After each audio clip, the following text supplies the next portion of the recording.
right, did y'all learn something?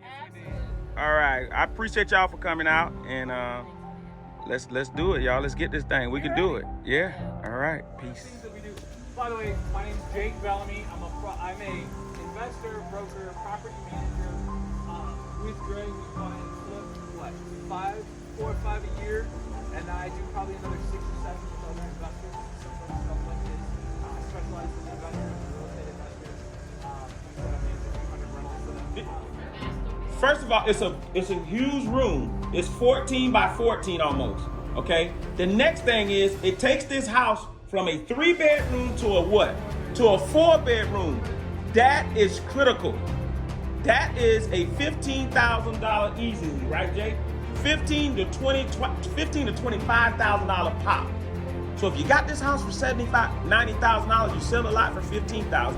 You at $75,000, right? You add a $20,000 pop. Okay, you take that from the 75. Now you at $55,000. So what we do is, you got to learn this, because I'm trying to teach you this. What we do is we count backwards. We start counting backwards where we're adding value, because where you're actually adding value, you're creating money. You're creating wealth. And this room is going to have access to basically a master bathroom. You're going to be able to walk right through that wall right there and go to that bathroom. You get it? And now you have a 4-bedroom. And I heard a lot of people say, this is a big house. That's right. Imagine when we're done, how it's going to look.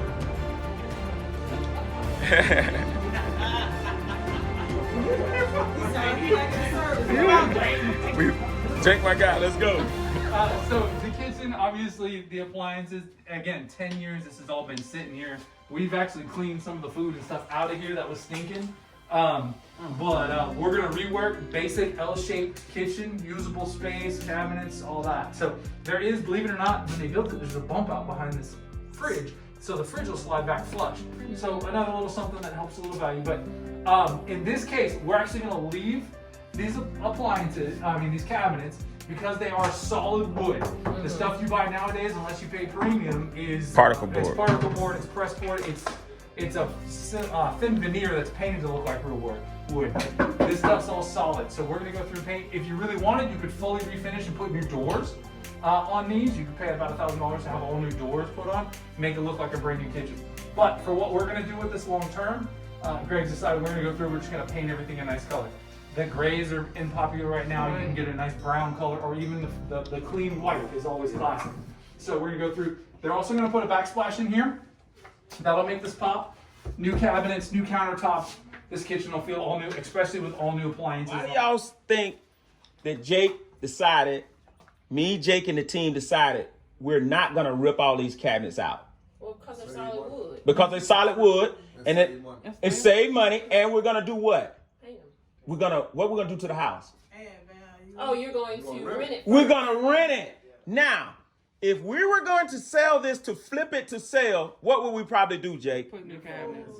Y'all get it? All new cabinets, beautiful stainless steel appliances, over the top microwave, all the bells and whistles. You got to know that, because what happens, the renter might come in and not treat it the way you treat it. Mm-hmm. And you put all that money into this cabinet. This is $12,000. We put quartz countertop, new cabinets. We could probably put cabinets down here because that wall, that door won't be there. We could also put some cabinetry over here if we was gonna sell it to make this a top luxury kitchen.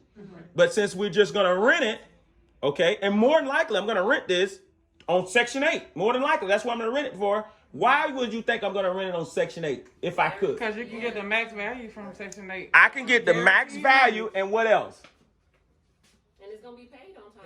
Yes. Every month. I'm going to get my money like clockwork on the first or the second or the third. And if they lose their job, guess what happens? Section 8 pay the whole thing. You drop in basic laminate in here. They make some nice stuff that's, you could literally $100 worth of countertops between these two sections.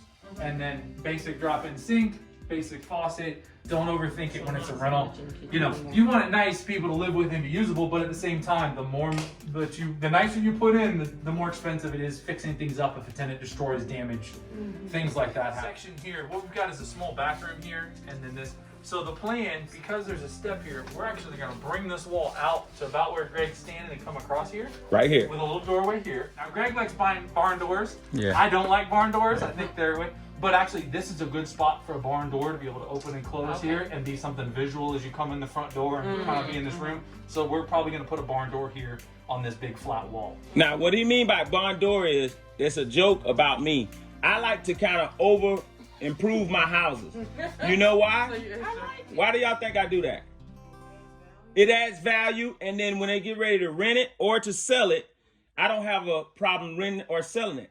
I actually create a frenzy because the house looks so good. I want everybody, when we leave out here, I want y'all to look in that bathroom. When you come back, that bathroom is going to have a 48-inch vanity or a 30-inch vanity against this wall where I'm standing. All right? The toilet will stay where it is. Jake is going to extend the hallway. So it's going to be a hallway walking into this room right here. We're going to take this closet out. And this closet is going to go away. And you're going to be able to walk into the bedroom. We're going to make that a door. Look, two things I want you to pay attention to as you go through. That bathroom that you're going to pass through that's so beautiful. And then the ceiling in the master. We're going to discuss the ceiling in the master. Before and in a couple months. Oh, man, I love this. And everybody knows it. Yes, we do.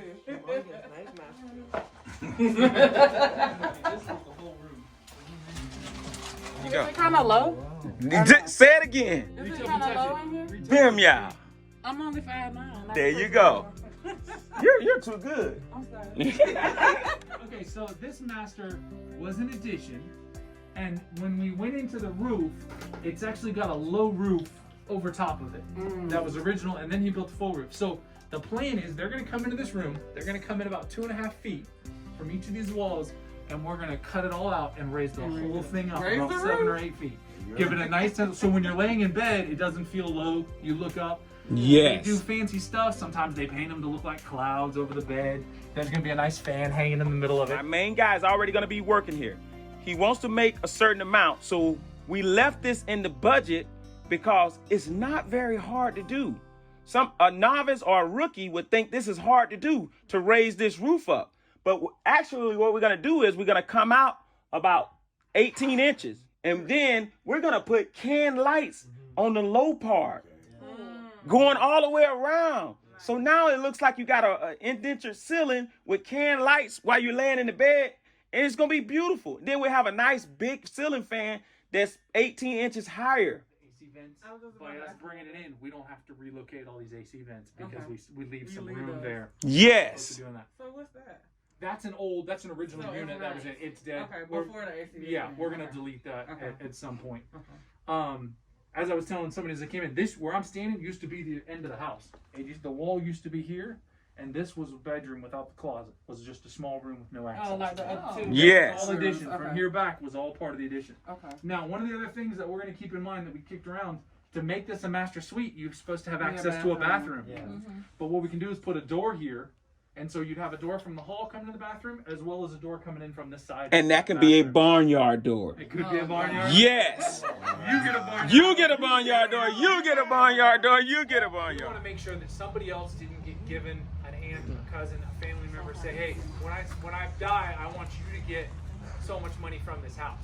If somebody shows up at a later time and we have a title insurance policy, that title insurance policy will protect us from that. Or somebody else says, we've actually dealt with houses that somebody didn't properly close in an earlier time. So somebody bought the house 10 years ago, whatever, and then sold it, but it was a cash sale between family, whatever. They properly didn't transfer title, so now the new person does not properly have the title to be able to sell it. So by paying that a little bit more in that title insurance, it protects you. The company that offers the title insurance protects you by covering that in that thing. So we do pay for that. We also insure our properties. Greg was talking about adding value, and I give Greg a hard time sometimes because you get a barn door, you get a barn door. He wants to spice it up and put the Radford Homes touch on it. The opposite end of that spectrum is I work with some investors, which is lipstick on a pig. You ever heard that term? They come in and they throw the cheapest coat of paint that they'll clean out, they throw the cheapest carpet, they won't even paint those cabinets, they'll just wipe them down and throw the bare minimums, and then they want to charge you a premium. Any problems with the house, they paint over top of it. Anything like this, they paint over top of it. Makes the house look, it's not until later that you realize you got something that somebody didn't fully rehab. That's one thing that I've always stuck with Greg is we do it right. We use licensed contractors, we use licensed electricians, plumbers, those types. He wants to stand behind his price, stand behind his product because he wants more products. He wants them to recommend them, know his houses, know what he does. So we're always quick to, do it right. Use professionals. Obviously, you want a good price, but you want to make sure that they're doing good work and they stand behind what they do. They're licensed, bonded, insured, things like that. As far as what? Contracts. Great question. What was the Say, question again? do we use signing agents or whatever? Jake and me are partners. So when I need something with Jake, I come to Jake and me and Jake work it out because we got that relationship. We've been together for a while. But let's just say I wasn't with Jake. There's an easy way if you find a house that you didn't have to go to Jake if you didn't want to. Now, Jake gonna have the FAR bar contract. It's gonna be, legit. I use simple paperwork when I'm dealing with somebody that doesn't want to go through all that laborious paperwork. I draw up a contract, put the address on the house. It's on one piece of paper. I put the address on the house. I tell them how much I'm gonna pay for it. Most of the time, I pay the closing costs because when somebody say I want $90,000, they want $90,000. They're not thinking about it. They're not thinking about I got to pay title company. I got to pay this. I got to pay for the survey. No. When you get houses below market value, they want their $90,000. So you're gonna give them $90,000. So the closing might be $94,000. You get it? So guess what I do? That's right, but I ain't really eating it because I'm adding value because I just showed you how I add value to make money inside of the house, but really about is adding service. They want the $90,000, so I put on there $90,000. Radford Homes will pay all closing costs contingent on this free and clear title.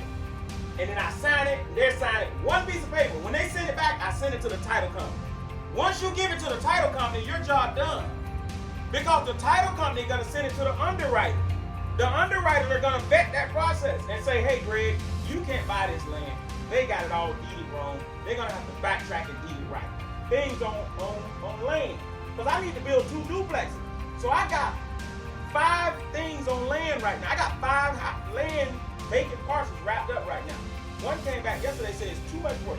You're gonna have to go back to them and do this. Now, am I gonna quit? No.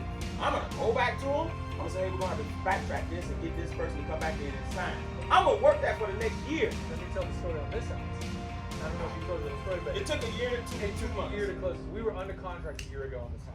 Oh, wow. It was under an estate in California, Yes. which it took us a while to get through the California court system. Had the judge told us that we can't buy this house, guess I would have had to do? You had to eat them. I'd had to eat them court fees. That court fees was $3,000. The $3,000 came off the $90,000.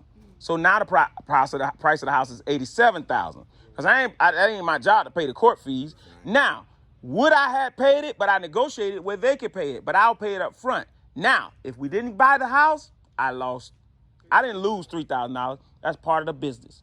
Hey man, we tried to do what we could do. Let's go another route. Let's see if I could just rent it out for you. Let me find a renter for you. See, I ain't gonna stop. You can't buy it. The court said you can't buy it. Don't worry about it. Leave it in his name. Let me find you a renter. Let me go in there and fix it up and let me rent it out. The first 4 years, I'll take the money to get my rehab money back out to get it rented, right? And then after that, we'll split it. So we rent it for $1,500. I'll manage it. You're gonna get $750 every month like clockwork. That's how you add value. You think he ain't gonna call me for the next house?